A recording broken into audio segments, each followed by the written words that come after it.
Cut. Hey lovelies, hope you all are doing well. This is Shreya and welcome back to my channel The Scholars Space. जैसे कि हम लोगों ने last के 2 lectures में class 10th mathematics chapter number 4 that is quadratic equations के कुछ examples और एक्सरसाइज 4.1 का क्वेश्चन नंबर 1 कंप्लीट कर लिया है, ठीक है ना। हम लोगों ने इसका 4.1 का सिर्फ फर्स्ट क्वेश्चन अभी कंप्लीट किया है, जिसमें कि हमारे पास 8 पार्ट्स थे। So in today's video we will be continuing the exercise 4.1 from the question number 2। So without any further adieu let's get started. So हमारे पास क्वेश्चन नंबर 2 है, represent the following situations in the form of quadratic equations. हमें कुछ situations दी गई हैं, इन्हें हमें क्वाड्रेटिक इक्वेशंस की फॉर्म में रिप्रेजेंट करना है। मीन्स इनको हमें कुछ ax² plus bx plus c is equals to 0 के फॉर्म में शो करना है, ठीक है। तो देखो क्या है हमारे पास, area of a rectangular plot.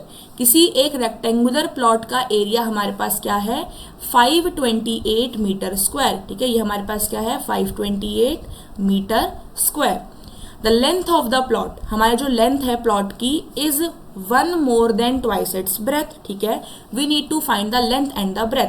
अब हम लोगों ने लास्ट जब हम लोगों ने काम किया था फर्स्ट वाले इसमें पार्ट में, जहाँ पे हमने एग्जाम्पल्स करे थे, हमने कहा था कभी भी क्वेश्चंस को पूरा नहीं पढ़ेंगे, आधा पढ़ के आधा यूज करेंगे, ठीक है। बस इतना याद रखना है। देखो किस पे काम चल रहा है, लेंथ पे और ब्रेथ पे, ठीक है। लेंथ और ब्रेथ फाइंड करनी है। अब क्योंकि हमारे पास स्क्वायर बनना चाहिए, इसका मीन्स हम एक ही वेरिएबल को लेट करेंगे, ठीक है। किसे लेट करेंगे ये देखते हैं। यहाँ पे देखो लेंथ ऑफ द प्लॉट, जो लेंथ है प्लॉट की, इज है ना, इज का मतलब इक्वल टू का sign, 1 more than twice its breadth, मतलब कि ब्रेथ पे डिपेंड कर रही है कहीं ना कहीं। मतलब पूरा काम किस पे डिपेंड कर रहा है, हमारा ब्रेथ पे। तो जिस पे काम डिपेंड करता है हम उसको कुछ वेरिएबल लेट करते हैं, ठीक है। स्टार्ट करते हैं। सो हम लोगों ने स्टार्ट किया सोल्यूशन। सबसे पहले हम क्या लिखेंगे, लेट द ब्रेथ, क्योंकि सारा काम किस पे डिपेंड कर रहा है, हमारा ब्रेथ पे। ब्रेथ ऑफ द रेक्टेंगुलर, जितना ज़्यादा हम लोग सेंटेंस लिखेंगे, स्टेटमेंट लिखेंगे वर्ड प्रॉब्लम में, हमारा आंसर उतना ज़्यादा इफेक्टिव लगता है, okay. Let the breadth of the rectangular plot be x metre, है ना, हमने x मीटर मान लिया। अब अकॉर्डिंग टू क्वेश्चन, इसका मतलब क्या कि जो मेरे पास लेंथ है, लिखा है ना लेंथ ऑफ द प्लॉट, ठीक है।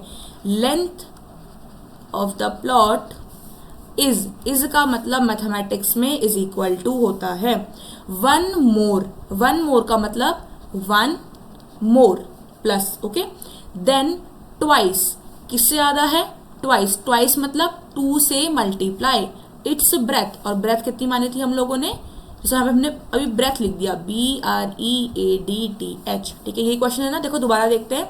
Length of the plot, length of the plot is, okay, is 1 more then 1 plus, okay, twice means 2 multiply it's breath, ये बन गया।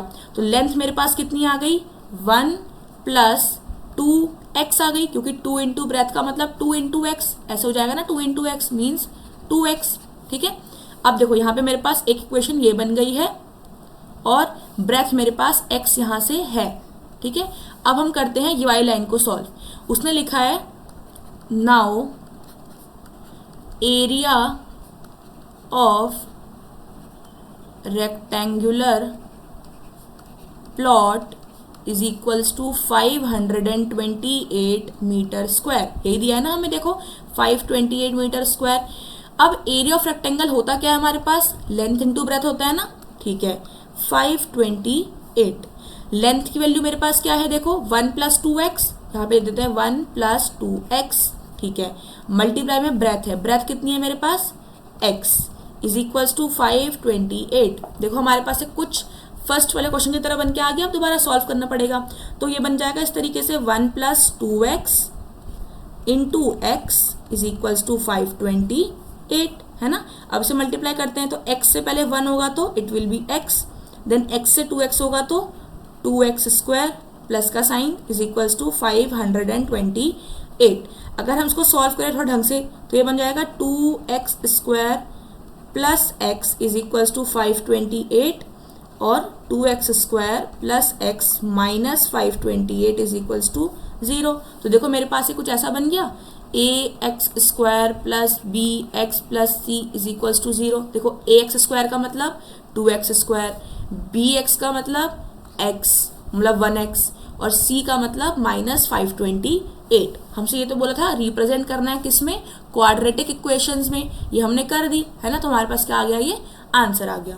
इजी, बस स्टेटमेंट्स को आधा पढ़ना है, उसके हिसाब से आधा लिखना है, फिर दोबारा पढ़ना है, दोबारा लिखना है। बस हमें वर्ड्स के मतलब पता होने चाहिए। जैसे हमने अभी बोला इज का मतलब क्या होता है, इक्वल टू का साइन होता है, मोर का मतलब प्लस होता है, ट्वाइस का मतलब 2 से मल्टीप्लाई होता है। ठीक है, बस हमें वर्ड्स को पता करना है, तो हमारी जो इक्वेशंस होती है वो आराम से बन जाती हैं। और एक बार हमारी इक्वेशंस बन गई तो सॉल्व करना तो बहुत ईजी है, हम बार बार यही तो करते हुए आ रहे हैं। ठीक है, तो अब उसके बाद हम लोग अगला क्वेश्चन देखें।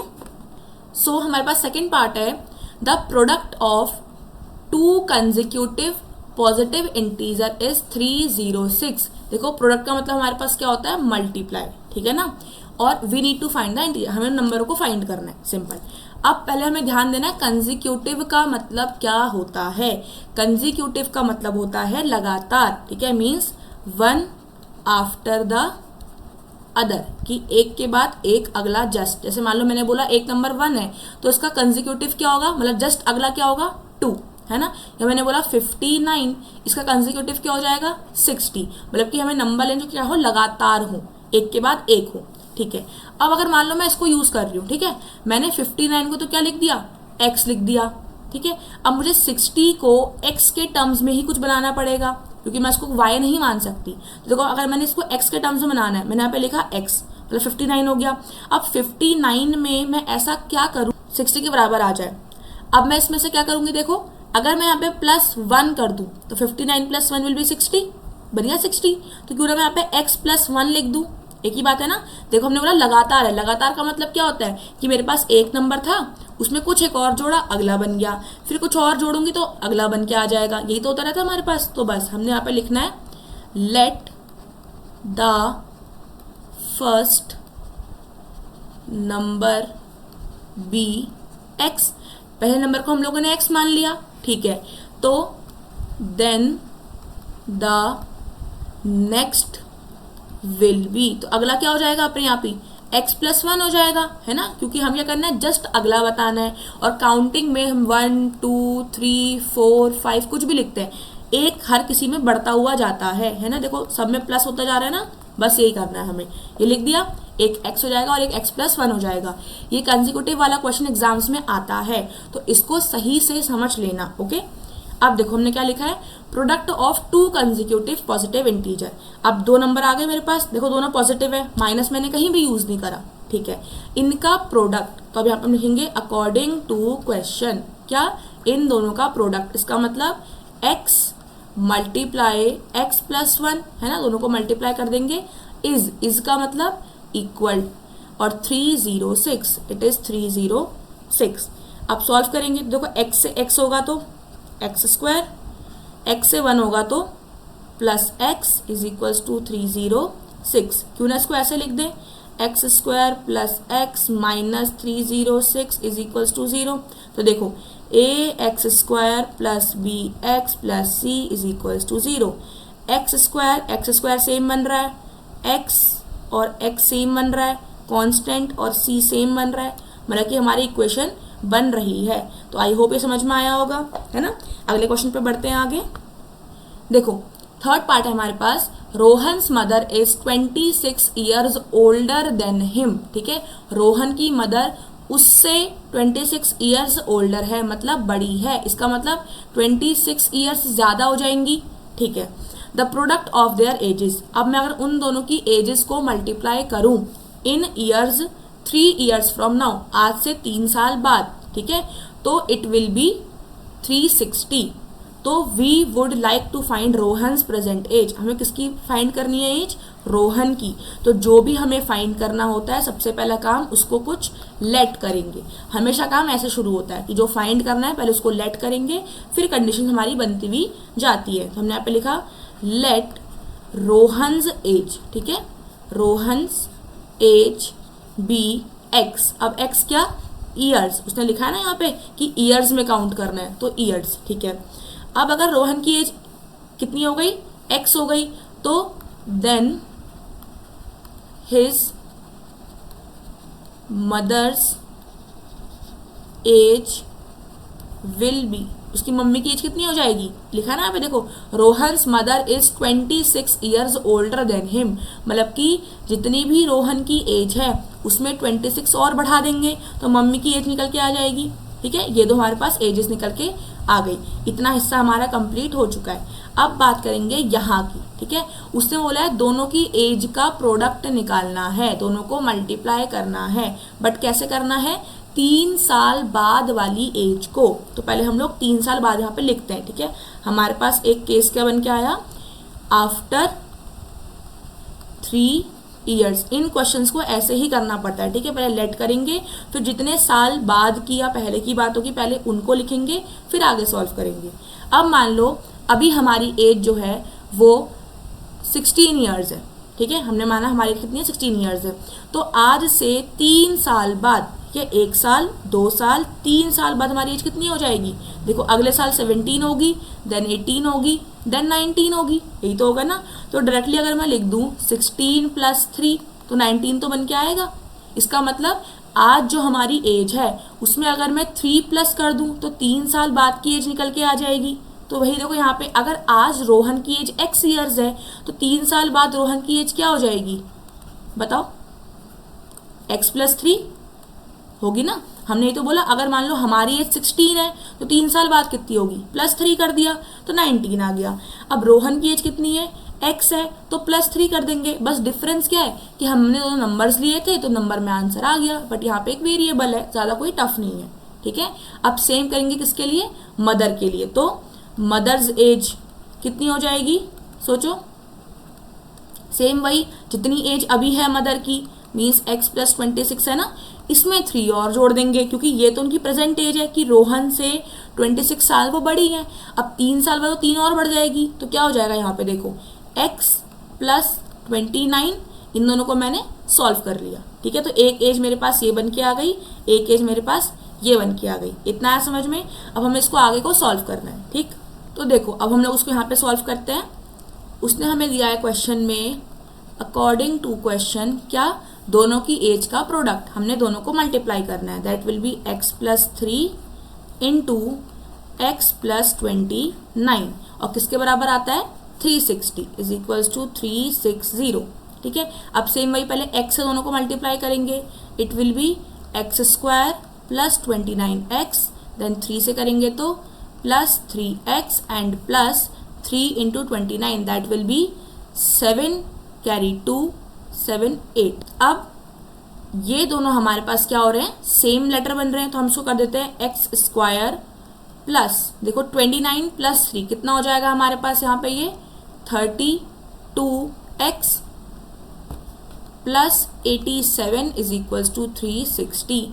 अब देखो हमारे पास जो हाईएस्ट पावर का टर्म है वो पॉजिटिव है, तो इस वाले को हमें यहाँ शिफ्ट करना पड़ेगा, it will B x² + 32x + 87 -360 = 0। तो क्या बन जाएगा, x² + 32x माइनस, क्योंकि बड़े के आगे माइनस का साइन है, then plus minus, that will be -273 = 0, ठीक है। अब देखो ये बन रहा है ax² + bx + c = 0, तो बन गया quadratic equation.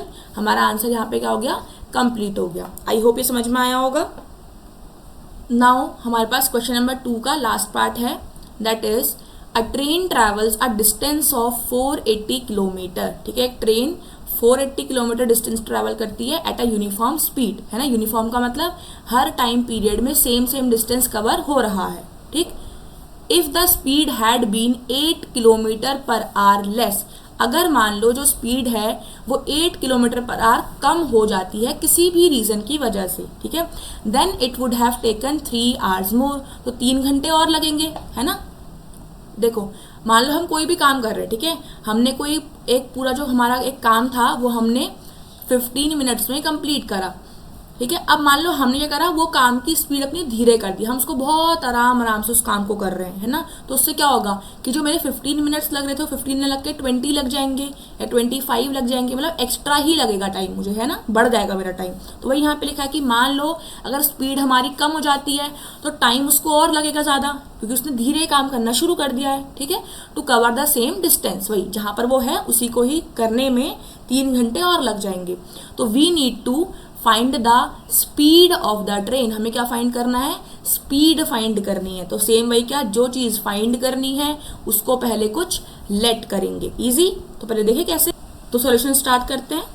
Solution, let the speed of the train. ठीक है, हमने माना ट्रेन की स्पीड कितनी है हमारी, x kilometre per our. Speed की यही होती है ना यूनिट, किलोमीटर पर आवर, यहाँ पे दी भी है देखो, किलोमीटर पर आवर। ठीक है, अब उसने कहा है कि जब स्पीड हमारी x किलोमीटर पर आवर होती है तो डिस्टेंस हमारा कितना है, 480 किलोमीटर, यही बोला है। ठीक है, देखो ये लिख दिया हम लोगों ने, स्पीड लेट कर ली है। अब उसने को ध्यान से समझना है इस क्वेश्चन को, ये बहुत इंपॉर्टेंट है हमारे लिए। Speed of the train had been 8 kilometre per hour less, अगर स्पीड कम होती है it would have taken 3 hours more. तो देखो मैंने स्पीड लिख दिया, डिस्टेंस लिख दिया, तो टाइम कितना होना चाहिए मेरे पास। देखो हमारे पास फॉर्मूला क्या होता है, speed is equals to distance upon time होता है। मुझे टाइम को अकेला करना है तो टाइम को यहाँ शिफ्ट कर देते हैं, तो ये हो जाएगा time into speed is equals to distance. Then speed को यहाँ भेज देते हैं, तो time is equals to distance upon speed, ये हो जाएगा ना मेरे पास। तो यहाँ से देखो टाइम कितना बन के आ जाएगा मेरे पास, डिस्टेंस अपॉन स्पीड बन के आ जाएगा। तो डिस्टेंस कितना है मेरे पास, 480 है, और स्पीड कितनी है, x है। ठीक है, ये टाइम बन के आ गया। अब इसको क्यों ना मैं टाइम 1 लिख दूं, एक ही बात है, क्यों, क्योंकि अभी थोड़ी देर बाद मेरा टाइम क्या होने वाला है, कुछ चेंज होने वाला है ना, मुझे 3 घंटे और लगेंगे। तो मैंने इसको मान लिया कि पहला वाला टाइम मेरा कितना है, 480 अपॉन x है। ठीक है, अब देखते हैं, उसने बोला है कि हमारे पास एक केस आता है अब, कि अगर मान लो जो हमारा क्या है, स्पीड है वो 8 किलोमीटर पर आवर क्या हो जाती है, कम। ठीक है, जो हमारी स्पीड है वो क्या हो जाती है, 8 किलोमीटर पर आवर कम हो जाती है। कम मतलब माइनस हो जाएगी। अब किससे माइनस होगी, पुरानी वाली स्पीड से ही तो माइनस होगी, है ना, क्योंकि स्पीड की बात हो रही है। तो ये हो जाएगा। ठीक है, स्पीड मेरी क्या बन गई, किलोमीटर पर आवर बन गई। फिर इसको स्पीड 1 मान लेते हैं, इसको स्पीड 2 मान लेते हैं, आया समझ में। ठीक है, स्पीड ये बन गई। देखो डिस्टेंस मेरे पास सेम रहने वाला है ना, 480 किलोमीटर, यहाँ पे लिखा भी है फॉर द सेम डिस्टेंस। ठीक है, अब टाइम देखो, टाइम 2 मेरे पास क्या बनेगा, एक तरीके से x माइनस 8 अपॉन 480 बन जाएगा, है ना। सॉरी, ये क्या बनेगा मेरे पास, दोनों आपस में इन्वर्स हो जाएंगे। ठीक है, that will be 480 upon x minus 8, ये बन गया। टाइम 1 ये रहा, टाइम 2 मेरे पास ये रहा।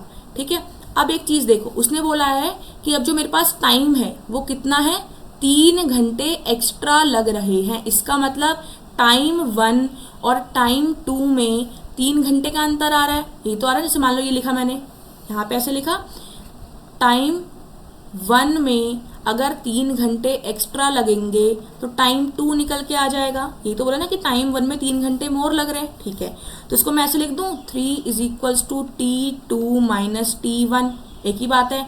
प्लस वाले को मैंने माइनस में भेज दिया, आया समझ में। तो करना क्या है, स्पीड माननी है, डिस्टेंस हमें दी गई थी। अब स्पीड और डिस्टेंस की हेल्प से हमने टाइम का फॉर्मूला निकाल लिया, time is equals to distance upon speed, value put करी, बन के आ गया। ये हमारे पास टाइम 1 आया है। ठीक है, देन हमें दूसरी स्पीड दी गई थी कि पुरानी वाली स्पीड जो मेरे पास x थी उसमें 8 किलोमीटर पर आवर की स्पीड कम हो जाती है, तो मैंने माइनस कर दिया।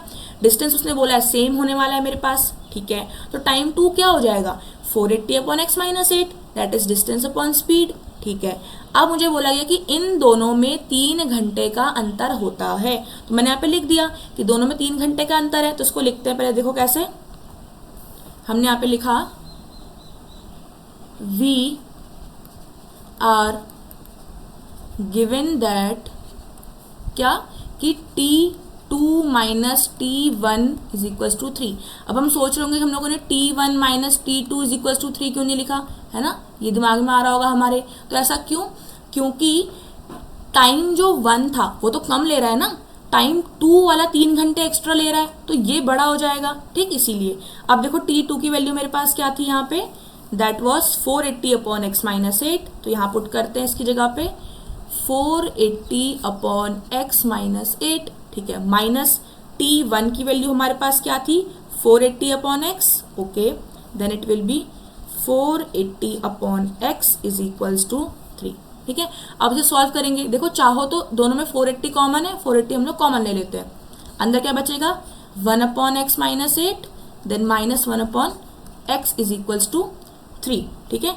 480 यहाँ मल्टीप्लाई में या डिवाइड में भेज देते हैं, it will be 1 upon x minus 8 minus 1 upon x is equals to 3 upon 480, ठीक है। थोड़ा यहाँ से सॉल्व करते हैं, इसमें हम लोग एलसीएम ले लेते हैं। एलसीएम कैसे लेते हैं, देखो हमेशा डिनोमिनेटर्स को आपस में मल्टीप्लाई कर दो, that will B x minus 8 into x, ठीक है, और इन्हें क्रॉस मल्टीप्लाई कर दो, तो एक्स मेरा यहाँ मल्टीप्लाई हो जाएगा इसके साथ, दैट विल बी एक्स, और x माइनस 8 मेरा यहाँ मल्टीप्लाई होगा, that will be x minus 8 bracket के अंदर, क्योंकि ये साइन हमारा इस वाले का है, तो हमेशा ब्रैकेट लगाना मत भूलना, ठीक है, इज इक्वल्स टू, इसे कैंसिल आउट करें, 3 1 jar 3, 3 1 jar 3, carry 1, 3 6 jar 18 and 0, 16 3 jar 48 होता है ना, तो वही आ गया 1 upon 160।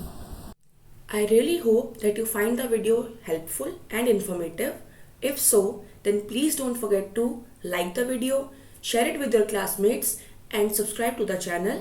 We will meet in the next video. Till then, stay safe, study well and thank you.